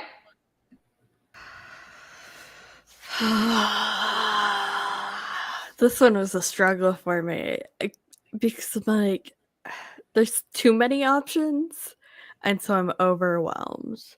But the first person who comes to my brain is Maggie Smith in The Secret Garden. That's fantastic. Yes, absolutely. Yep. That would be. I love that. What about the Downton Abbey folks? Oh, gosh. I mean, I would say Barrow, but I don't know if I'd be able to function being in the same vicinity as Thomas Barrow. Maybe. Here's the thing. If I say Matthew Crowley, Shelby's going to unalive me if I don't bring her with me. So if I could watch you can bring her with you. Yeah. Shelby trying to keep her cool in front of Matthew Crowley, that is my answer. I like it. I have two different answers for this. Both are based on the fact that I can't drink wine. So I would have to pick people that would drink all of the wine or be like I wouldn't be able to contribute to the finishing of a bottle of wine. So answer one is the Schitt's Creek cast. And I would just love to be like watching Stevie drink all the wine and like Alexis and me not doing well in a garden and not liking the bag with me and like, ew, get away from me. And then seeing like Catherine O'Hara's Moira Rose in person telling all of her stories about being in gardens and the gardens that she's been in, like that's probably my dream scenario. And Stevie saying nothing the whole time. And then my other scenario is the cast of Little Women, when like they're all like aged up.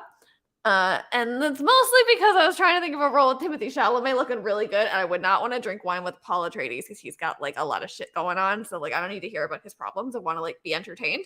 So I'm gonna pick Timothée Chalamet, Little Women instead. And then I also get to hang out with all kinds of cool people like Florence Pugh, Emma Watson, but specifically their characters are great too. So. Yeah, he doesn't play a lot of people that you would want to drink. He does not play a lot of people you would want to drink wine with. Like, I was really racking my brain. Beautiful boy, no. No. Ladybird, no. Dune, no. Call Me by Your Name, no. I think this is just establishing that I don't think I've ever seen a Timothée Chalamet film. Oh god. Okay, I won't hold it against you. It's a very specific taste. But you have to watch Dune. But okay, I have things I have to do in order for you to watch Dune, and I've accepted that. So it's okay. Your fate's in my hands with that, and it's fine. I'm seeing lots of more comments that I really like here. Haley Steinfeld's Emily Dickinson. That's a good one. Good. Rapunzel. I love Rapunzel. I'm a tangled girly, so that seems very fun to me. Sasha Waybright would probably chug, and Ava from Abbott Elementary would do the same. Mm-hmm. Anyone from West Wing. Ooh. Oh man. Oh, I can't. I was going to put Joey Lucas on my list, so it's interesting that JJ threw that one up there. Effie Trinket from the Hunger Games. Is that who we're talking about? Ever in your favor? Yeah, literally. I'm obsessed. That's an iconic answer, I think. I love it. Okay, let's speed through some more of these because we have many more questions and the show's going to end somewhat soon. So let's see what we can get done here. Oh, sorry, I'm covering Alexis' face. Okay. Matilda. This is the Broadway question, so maybe we'll end on this one. Yeah. Marissa, would you like to read it for us?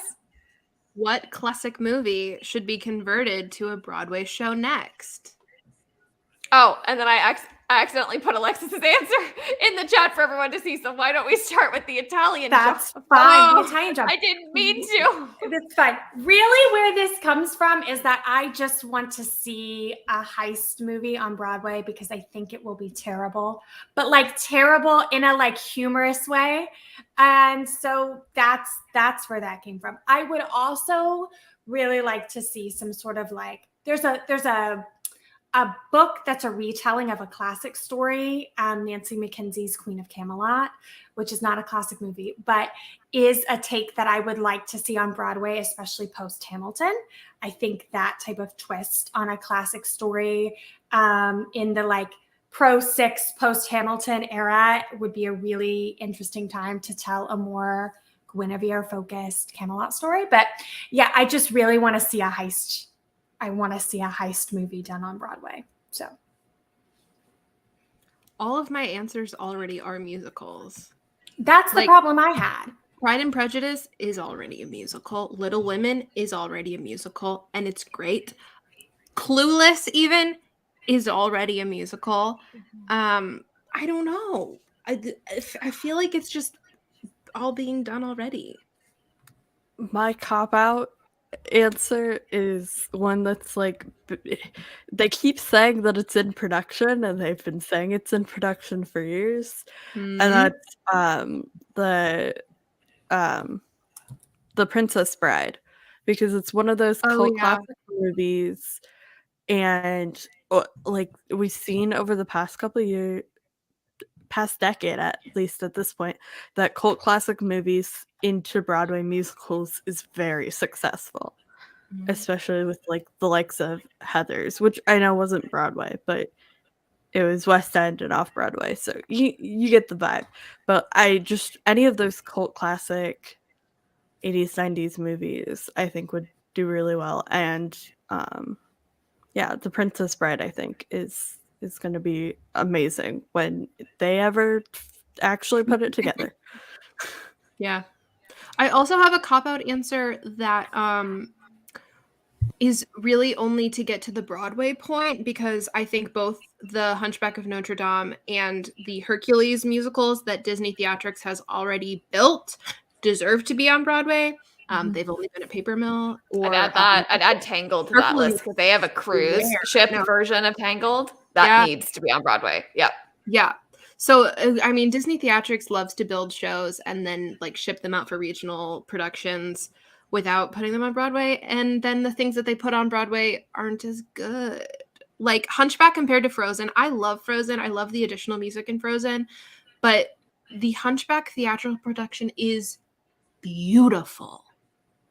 I want them to get both Michael Arden and Joshua Castile. And I know they wouldn't be able to keep Michael Arden. He'd have to be like a very short contract because he's, not at the point where he's performing 8 shows a week anymore. But I want that duo would be incredible. I love Idre, who I saw as the voice of Quasi. Like, I love him to death, but Michael Arden is just incredible. And Joshua Castile, who I saw as Quasi in Hunchback, was excellent. Ripped my heart out. Beautiful performance. Okay. I need to take just a brief moment to yell at JJ for putting this thought in my head. Hoodwinked! Incredible pick. The 2005 family comedy Hoodwinked. Oh no, but it would be great. The goat sequence on Broadway. Listen, if Shrek did it and did it well, Hoodwinked can do it. Hoodwinked is my fun movie. I could not take that seriously in a Broadway setting. And now I need to see it. I'm so mad that now this is something I want to see in my life. I feel like the Hoodwinked Broadway musical, though, has like a very long Little Red ballad about how displaced she is in life. And like, I can like hear it in my head. We'll write it by the next show. Consider it done. There's some really great comments coming in. This is the one that I was thinking of, A Star is Born. I don't understand why we haven't seen A Star is Born as a musical. And like, I even just Googled it to make sure, but like, no, like we have not seen A Star is Born on Broadway. I think that'd be a fantastic play or a musical. Jennifer's Body horror musical. Mint. Love. Horror musicals don't last long, but they're so good. Carrie is so fun. American Psycho, the musical, so fun. Like, we got to get some horror musicals to last. Hocus Pocus?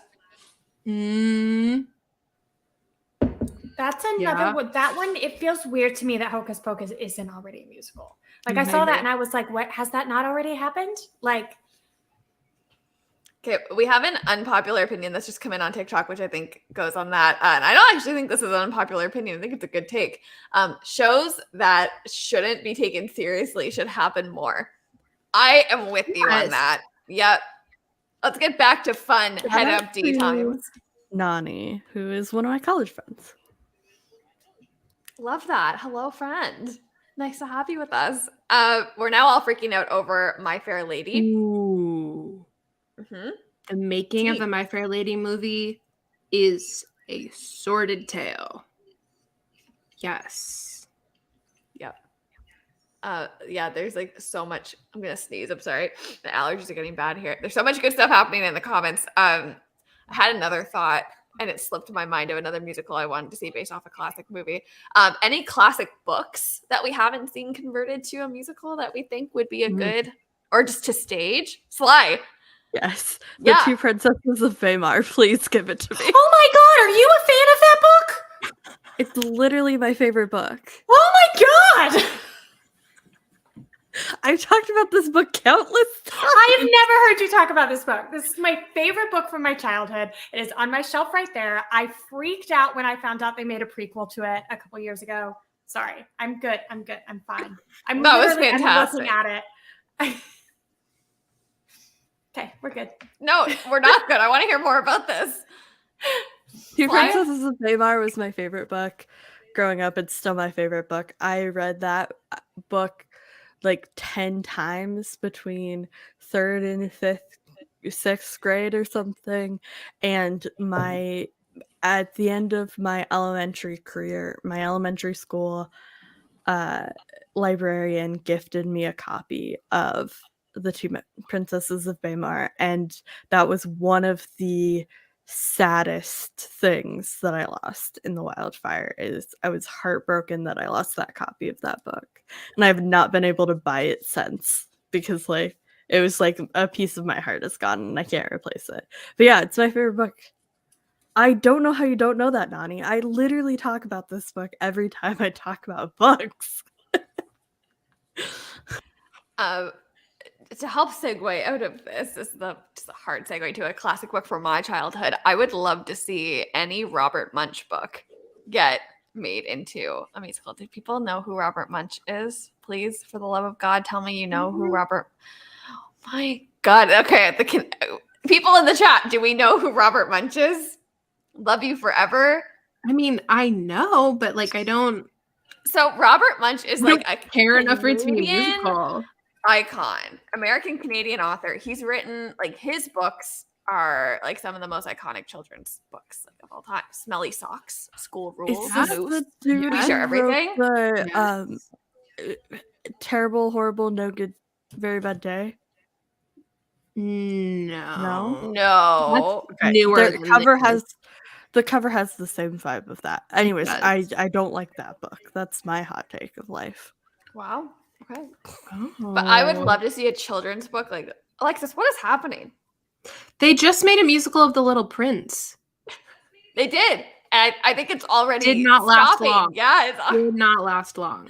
But I have thoughts about The Little Prince, like as a entity. It's not for this live, but I would love to see Robert Munsch because his books are always like they're the right level of relatable and fantastical. So like just on a stage, I feel like it would be a beautiful like experience of something a little bit out of body and out of the ordinary, but also relatable enough that you can get into it. Yeah, that's my hot take. Yeah. Alexis, how are things in your world? Sorry. It's okay. They're fine. I was just checking in.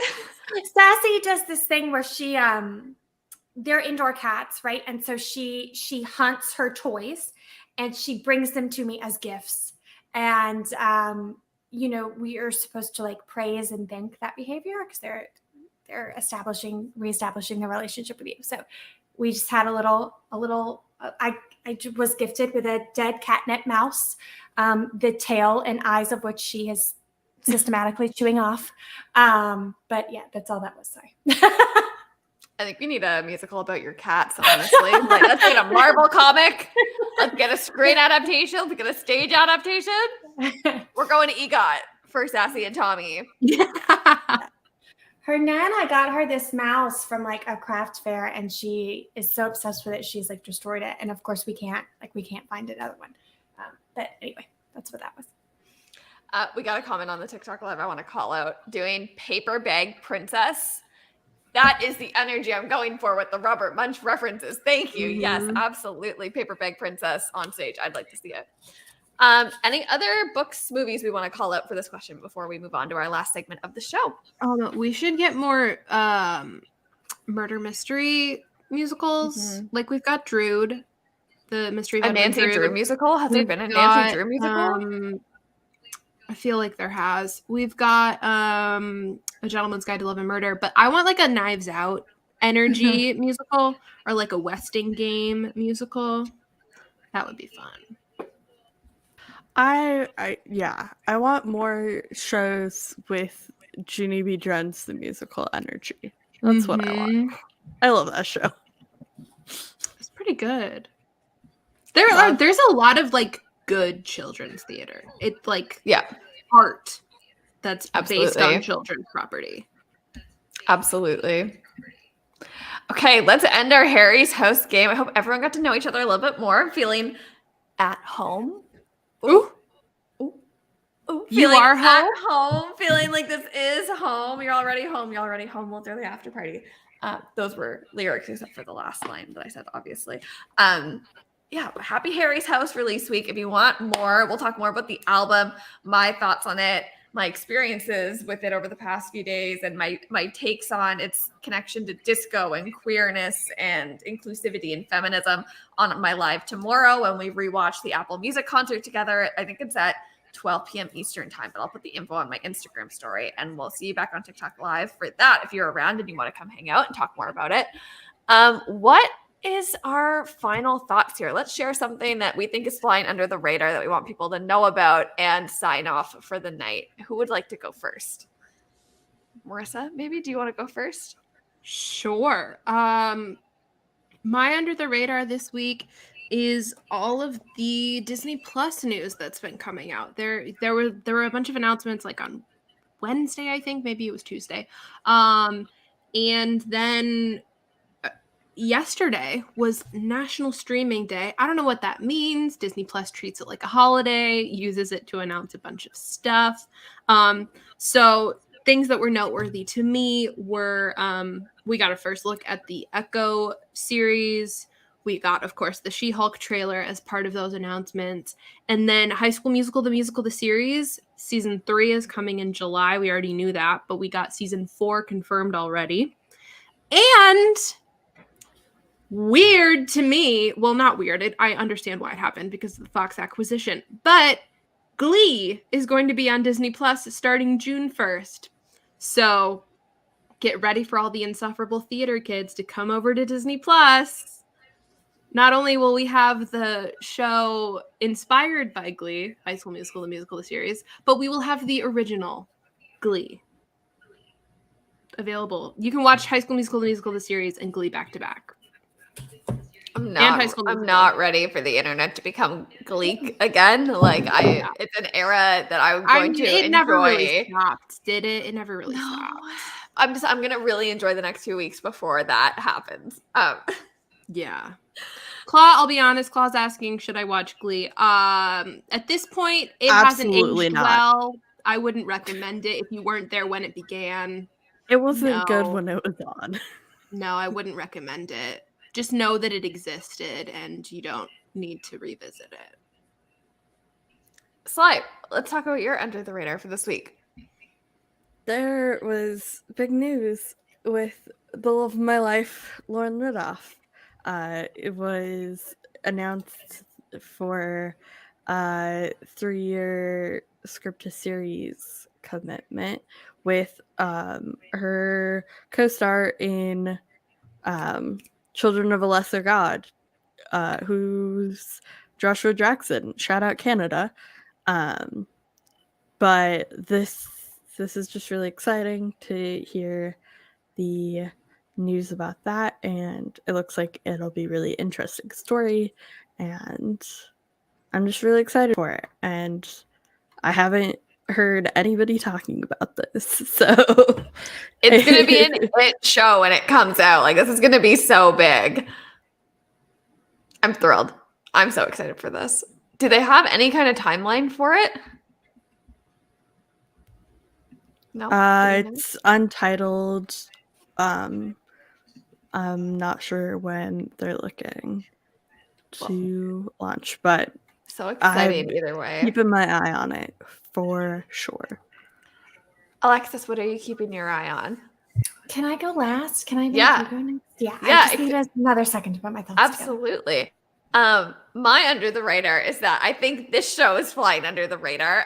And next week's show is going to be quite big with Max Gow joining us. So if there's ever been a time to invite your people and your communities to come hang out with us, we would love to see everyone next week for our 911 Lone Star finale special with JJ, who we're all going to come and support being on the show with us. We're so excited to have you, and Max joining us as well.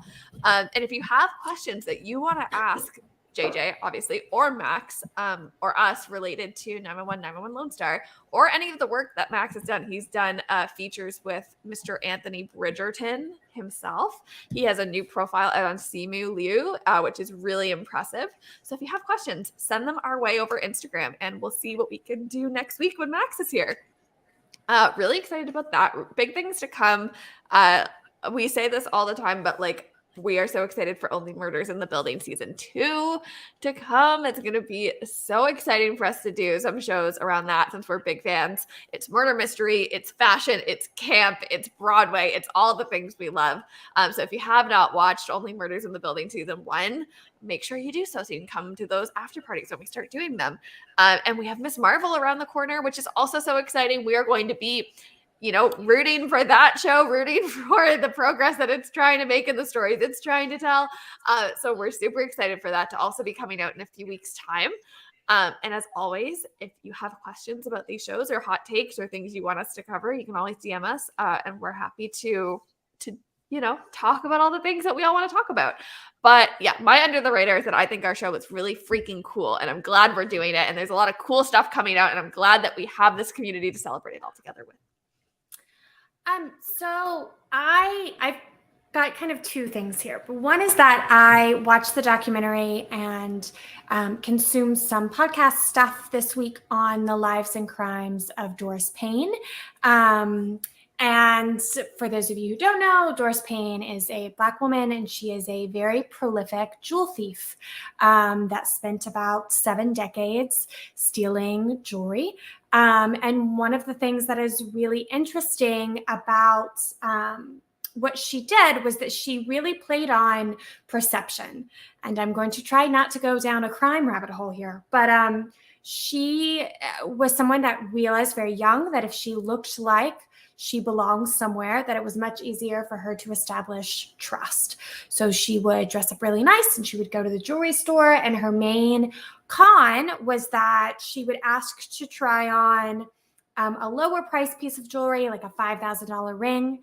And while the sales clerk was getting that for her, she would misplace a more expensive piece of jewelry. So she would drop it on the floor or move it in the case or something like that. And so when they came back and she was trying on the lower price piece of jewelry, she would point out that this higher priced piece of jewelry was missing. She'd be like, "Oh no, it must have fallen out. I'm so sorry. Here you go." Right. And establish that trust. She would continue trying on pieces, and she would make off with kind of like a middle line piece of jewelry. Right. It's a very interesting documentary because she's a pathological liar. And so she's a very unreliable narrator of her own story.